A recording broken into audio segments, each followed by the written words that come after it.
It started with laughter, the kind that echoes off concrete and feels like a blade instead of a sound.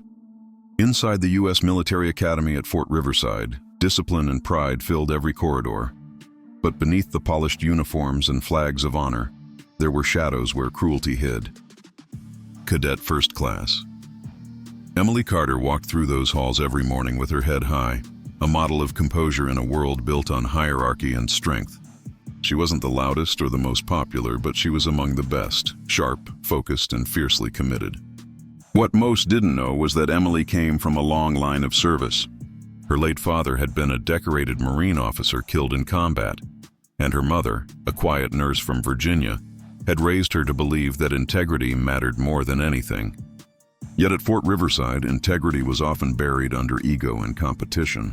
And on that cold October morning, Emily was about to learn how dangerous envy could be. It began during a tactical drill when Emily outperformed her squad leader, Cadet Lieutenant Mark Redding, a proud but arrogant senior who couldn't stand being corrected, especially by a woman. During their field exercise, she noticed a critical navigation error and rerouted her team, saving them nearly an hour of failure. The instructor praised her sharp eye, and Redding's jaw clenched so tight that his neck veins stood out. "You think you're smarter than me, Carter?" he hissed later under his breath, his smile forced. She didn't answer, just saluted and walked away. That silence stung more than any insult could. Over the next week, the whispers began. That Emily cheated, that she had special treatment because of her father's service, that she was trying to climb ranks too fast. The other cadets, led by Redding and his two closest allies, Cole and Harlow, began isolating her. They mocked her during mess, accidentally bumped her shoulder in the halls, and replaced her training rifle with a jammed one during drills. She endured it quietly because reporting it meant being labeled a snitch. And at Fort Riverside, that was a career killer. But the tension reached its peak after a late-night training session. The cadets had gathered in the old administrative building for logistics drills. The fluorescent lights flickered, and the stairwell echoed with footsteps as Emily made her way down to retrieve her forgotten field notebook. She didn't hear them behind her until it was too late. A shove, sudden, violent, deliberate. Her boot slipped on the polished metal edge, and she fell, tumbling hard down the staircase, her shoulder smashing against the railing, head striking the concrete landing with a sickening thud. The world went white. The last thing she heard before darkness swallowed her was Redding's panicked whisper, "Don't move, just go." When she woke up, she was in the base infirmary, her head bandaged, ribs aching, and a fracture on her arm. The officer on duty told her she'd slipped, that her fall was an accident reported by her squad mates. They said she was clumsy. The lie burned more than the pain. Days passed in silence. The cadets avoided her, their eyes darting away whenever she entered a room. Redding and his friends were smug, confident that their version of the story would hold. But what none of them knew was that someone else had seen it. Someone who hadn't come forward yet. That person was Cadet Private James Holloway, a quiet, observant first year who often kept to himself. He had been studying late in the adjacent classroom and witnessed the incident through the open stairwell window. He saw everything, the shove, the fear, and the guilt afterward. But he was terrified to speak, knowing the social cost of accusing a senior. Still, something about Emily's integrity gnawed at his conscience. Every day he watched her limp slightly during drills, pretending she was fine. He noticed the bruises hidden beneath her sleeve, the way she clenched her jaw to hide pain. And one evening, as the sunset bathed the parade field in orange light, he gathered his courage and went to see her. "Ma'am," he said softly, "I saw what happened that night." She looked up sharply, eyes wide with disbelief. "You did?" "Yes, ma'am," he nodded. "I saw Redding and the others. I heard them." She swallowed hard. "Then why didn't you report it?" "Because," he said quietly, "I didn't think anyone would listen." Emily didn't blame him. She understood. But this time, she wasn't going to stay silent. That night, she filed a report. It detailed everything: names, times, witnesses, and even the inconsistencies in the cadets' earlier statements. The next morning, her report reached Captain Dana Reeves, the base's tactical officer known for her fairness and sharp instinct. Reeves read it twice, her expression tightening with each line. She summoned Redding, Cole, and Harlow for questioning. They denied everything, their voices confident, their eyes rehearsed. Reeves didn't show emotion, but inside, something told her this wasn't over. 2 days later, the academy was hit with a surprise inspection, not from the usual oversight officers, but from the Department of Military Integrity Command, a special unit tasked with investigating misconduct in elite academies. Their presence sent shockwaves through the ranks. Everyone knew that when DMI showed up, heads rolled. At first, it seemed like overkill, until they learned who had ordered it. General Adrian McConnell, one of the highest-ranking officers in the state, and a personal friend of Emily's late father. He'd heard whispers of what happened, and when her report reached his desk, he took it personally. Meanwhile, Redding and his friends grew paranoid. They watched Emily closely, whispering among themselves during chow, trying to find a way to twist the story. But the damage was already done. Investigators began pulling surveillance footage, interviewing instructors, and combing through the cadets' digital communications. It didn't take long for cracks to appear.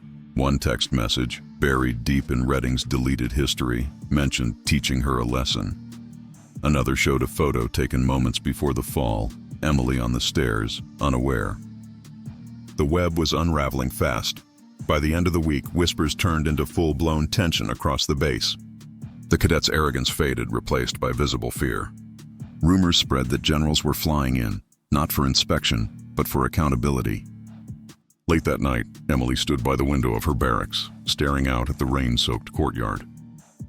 Her reflection looked back at her, tired, scarred, but unbroken.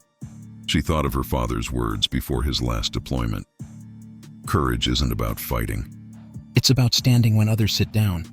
She took a deep breath. For the first time, she didn't feel alone.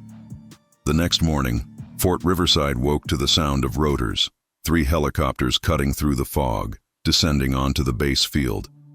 The insignia gleamed under the gray sky. 3 generals had arrived. The helicopters touched down on the misty field with a force that rippled across the training base, scattering loose gravel and sending flags snapping violently in the morning wind. Every cadet stood frozen at attention, the weight of the moment pressing down on them like the air before a storm.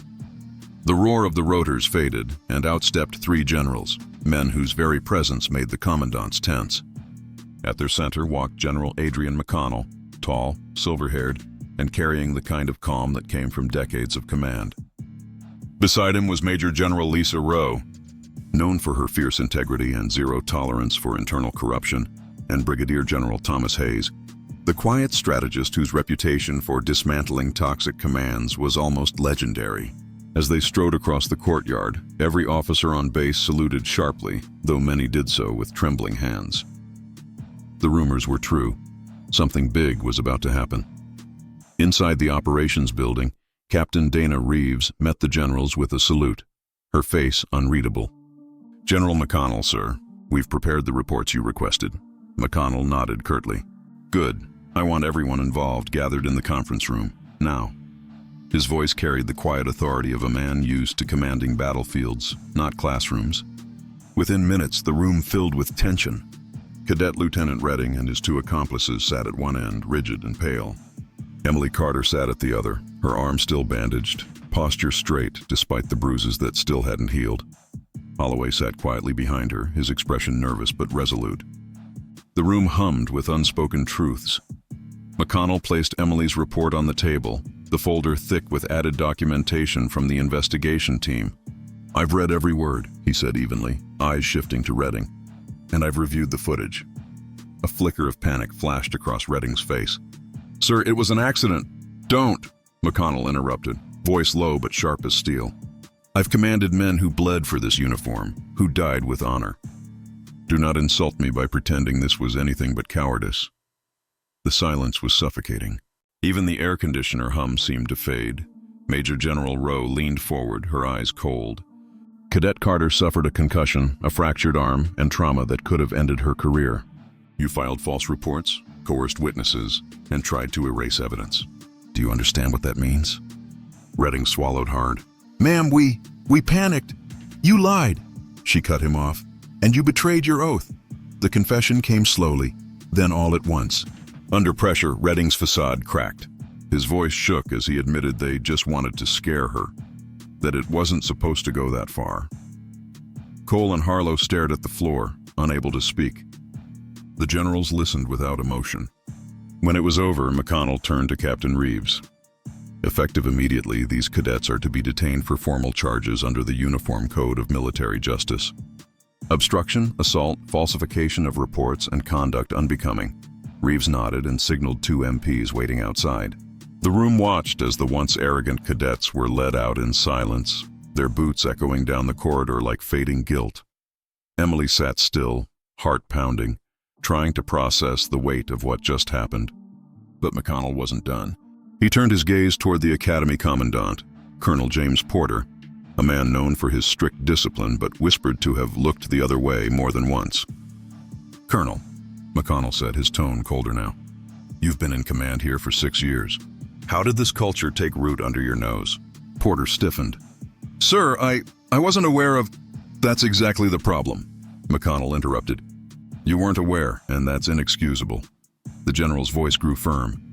"When an academy meant to forge leaders becomes a playground for bullies, it's not the cadets who failed, it's their command."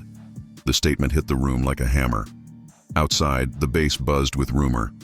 Everyone knew something seismic was happening.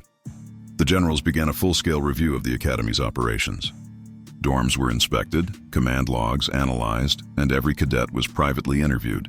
What they uncovered was worse than anyone expected. A toxic pattern of silence and intimidation stretching back years. Complaints that had vanished. Cadets transferred quietly. Instructors discouraged from escalating issues. The culture of fear ran deep, and Fort Riverside had become a breeding ground for arrogance disguised as discipline. That evening, as the sun dipped low behind the barracks, Emily found herself standing alone on the parade field, the faint hum of generators filling the distance. Captain Reeves approached quietly, her expression softer than usual. "You did the right thing, Carter," she said. Emily looked down. "It doesn't feel like it. The academy's falling apart because of me." Reeves shook her head. "No, it's being rebuilt because of you. There's a difference." Her voice carried quiet conviction. "You didn't bring this place down. You exposed what was already broken." Meanwhile, in the command office, General McConnell sat reviewing the final report. The findings were damning. Systemic negligence, ethical failures, suppression of complaints. He closed the folder and stared out the window, watching cadets moving through the courtyard below. "We build soldiers to fight for honor," he said softly to Rowe, who stood beside him. "If we lose that here before they ever see the battlefield, then we've already lost the war." Rowe nodded. "So what now?" McConnell sighed, the decision heavy but clear. "We shut it down."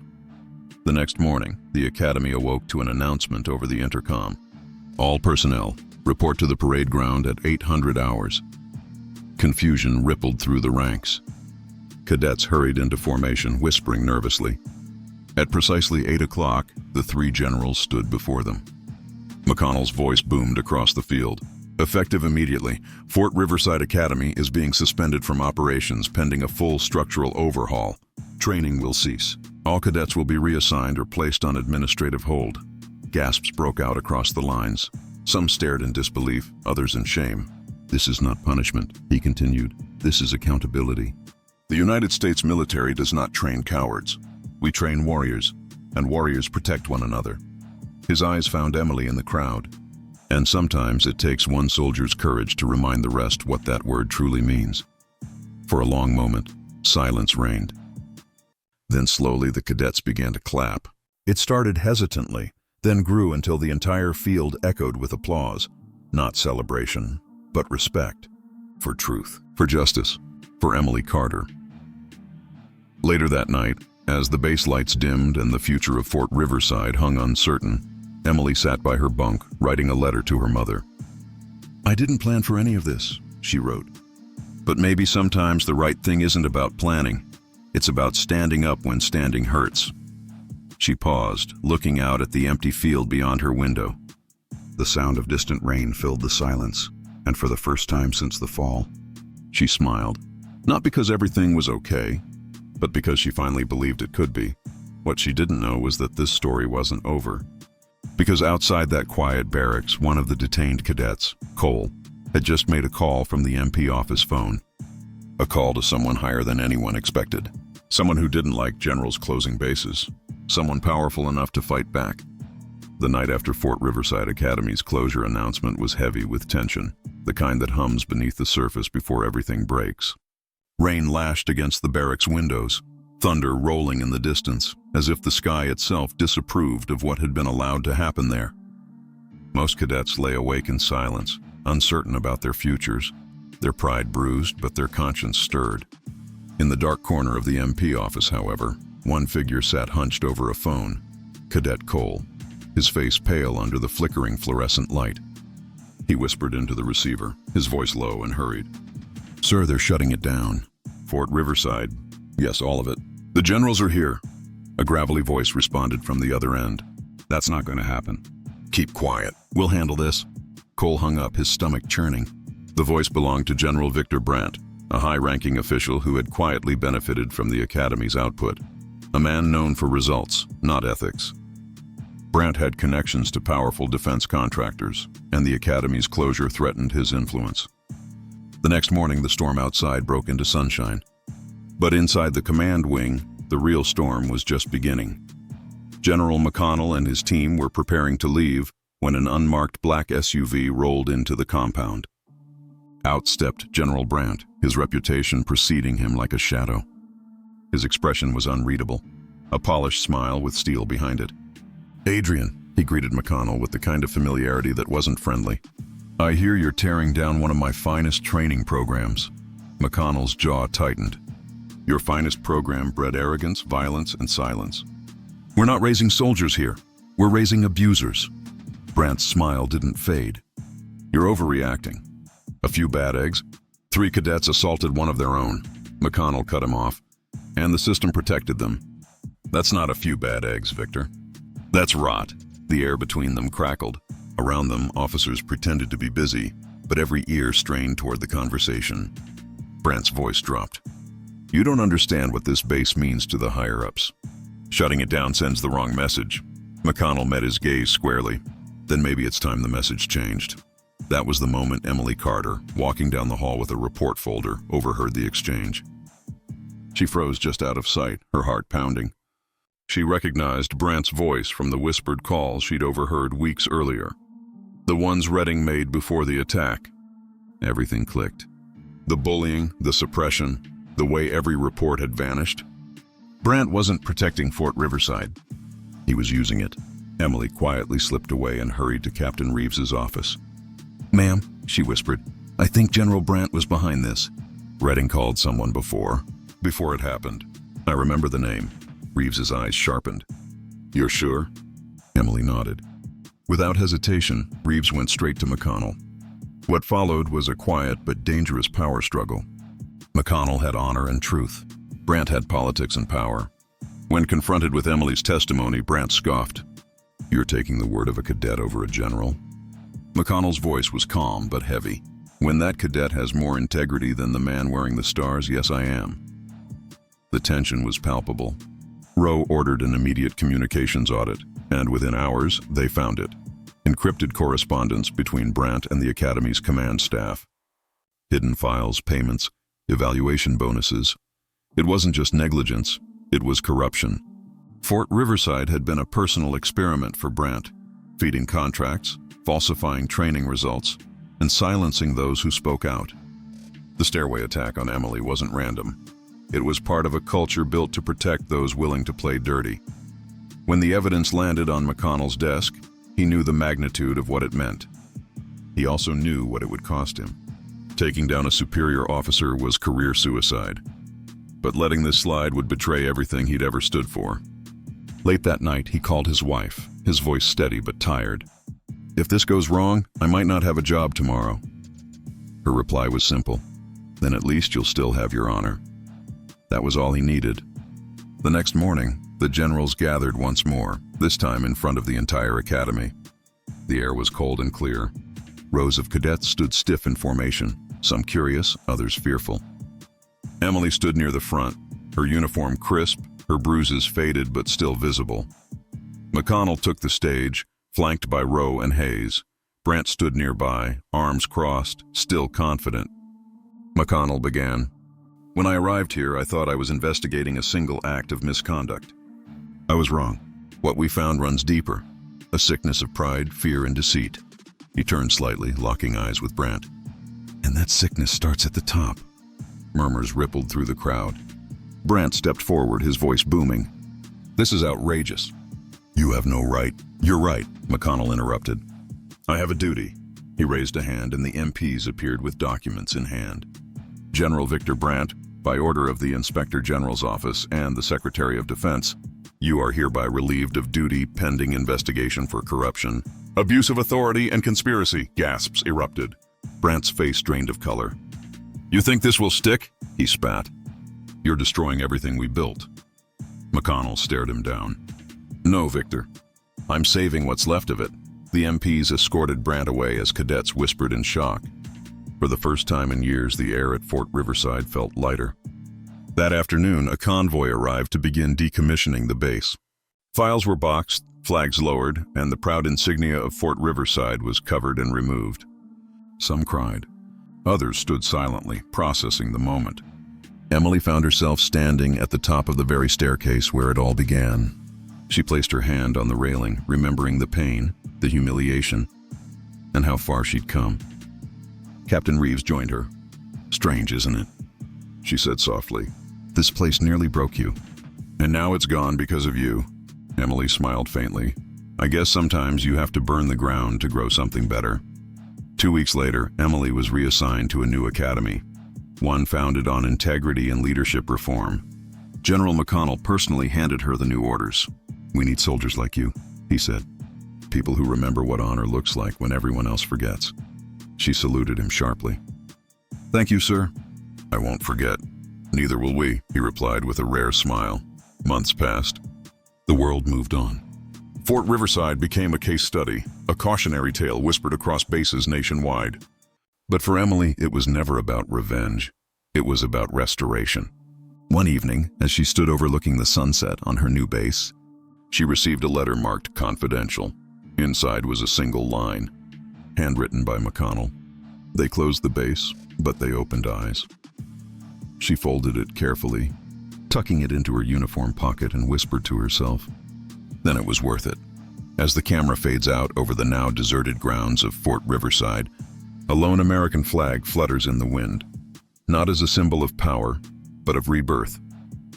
Justice had been served not by rank or medals, but by courage, truth, and a young woman's refusal to stay silent when silence was easier.